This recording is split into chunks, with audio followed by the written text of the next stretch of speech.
इस वक्त एक सबसे बड़ी खबर है अफगानिस्तान पर बड़े हमले को लेकर, जहां अफगानिस्तान के स्पिन बुलडक में ड्रोन हमलों का वीडियो आया है और तालिबान के सैन्य ठिकाने पर हमले की खबर है। हवाई हमले में तालिबान का बड़ा बेस तबाह हो चुका है। पाकिस्तान पर कंधार पर ड्रोन हमले का आरोप।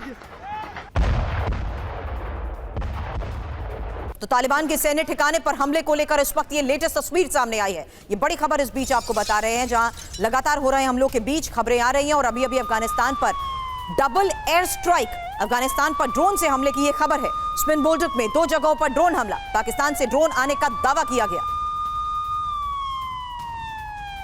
2 तस्वीरें एक साथ आपको दिखाते हैं, जहां डबल अटैक को लेकर, डबल स्ट्राइक को लेकर ही यह खबर सामने आ रही है। अफगानिस्तान पर ड्रोन से हमले की यह खबर है।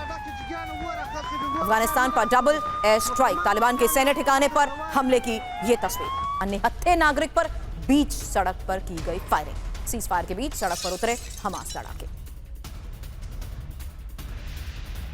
तो फिलहाल गाजा फ्रंट से आ रही ये लेटेस्ट तस्वीर है, जहां देखिए सीज फायर, एक तरफ सीज फायर का ऐलान, वहीं दूसरी तरफ सामने आई वो तस्वीर की गाजा की सड़क पर कैसे हमास की बर्बरता जारी है और निहत्थे नागरिक पर की गई, बीच सड़क पर की गई फायरिंग की ही तस्वीर। सीज फायर के बीच सड़क पर हमास लड़ाके उतरे। चीन पर 100% टैरिफ ऐलान के बाद क्रिप्टो मार्केट में हाहाकार, बिटकॉइन और एथेरियम हुए धाराशाही, रिकॉर्ड गिरावट से $18 अरब का नुकसान।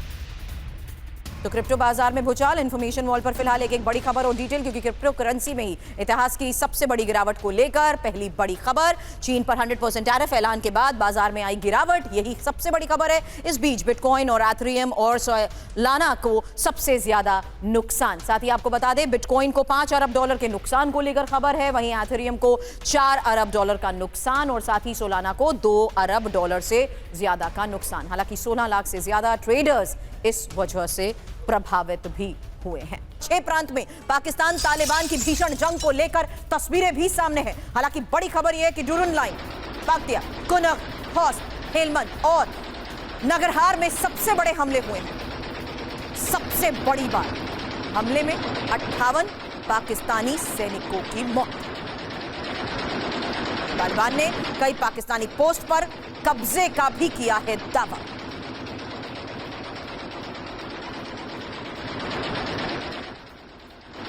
और ड्यूरन लाइन में ही पाकिस्तान और तालिबान कैसे आमने सामने हैं, बड़ी खबर बता दें। इस फ्रंट लाइन पर तालिबान फोर्स की ताबड़तोड़ फायरिंग की तस्वीरें सामने आई हैं।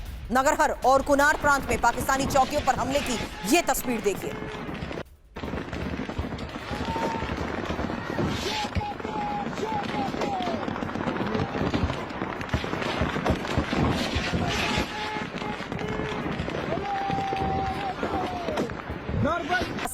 लोकेशन है जहां आमने सामने की जंग को लेकर दावे किए जा रहे हैं। बाराम चाह इलाके में 7 पाकिस्तानी सैनिक कब्जे में लिए जा चुके हैं। ये एक और बहुत बड़ा दावा है।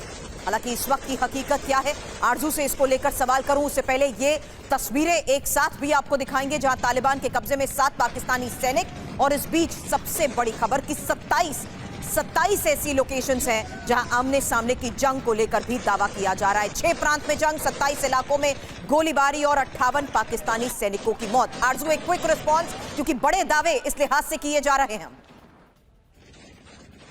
दोनों तरफ से किए जा रहे हैं, लेकिन अभी जो सही बात है वो सामने नहीं आई है। ऐसे तो पाकिस्तान की तरफ से भी ये कहा गया है कि तकरीबन 19 के करीब जो चौकियां थी या जो चेक पोस्ट थी तालिबान की, उनको कहा गया है कि जी उन्हें उड़ा दिया गया है या उन पर अटैक किया गया है। उसके साथ जो कैजुअलिटीज़ हैं उसके सही नंबर्स अभी नहीं बताए जा रहे, लेकिन ये ज़रूर है कि गवर्नमेंट ऑफ पाकिस्तान की तरफ से ये स्टेटमेंट चल रही है कि इसको वॉर ना समझा जाए। जो टेरर कैंप्स हैं हम उस पर अटैक कर रहे हैं, लेकिन यही बात अगर भारत ने की थी तो उस वक्त हमारा स्टेटमेंट बिल्कुल अलग था, जबकि भारत की तरफ से भी यही कहा गया था कि जो पाकिस्तान पर अटैक चला था कुछ अर्से पहले, तो वो टेरर कैंप्स पर अटैक था। यही दावा पाकिस्तान अफगानिस्तान के लिए कर रहा है, लेकिन ये इस वक्त अटैक्स जो हैं वो रुकते हुए दिखाई नहीं दे रही। और बात है कि अफगानिस्तान पाकिस्तान के मुकाबले में अगर आप उनको देखें तो वो काफ़ी हद तक जो है वो कमज़ोर है, या कह लीजिए उतनी उनके पास चीज़ें नहीं है जो कि पाकिस्तान जिस तरीके से आगे जा सकता है उस मुकाबले में अफगानिस्तान मुकाबला नहीं कर सकता। लेकिन फिर भी इस वक्त सिचुएशन काफ़ी टेंस है।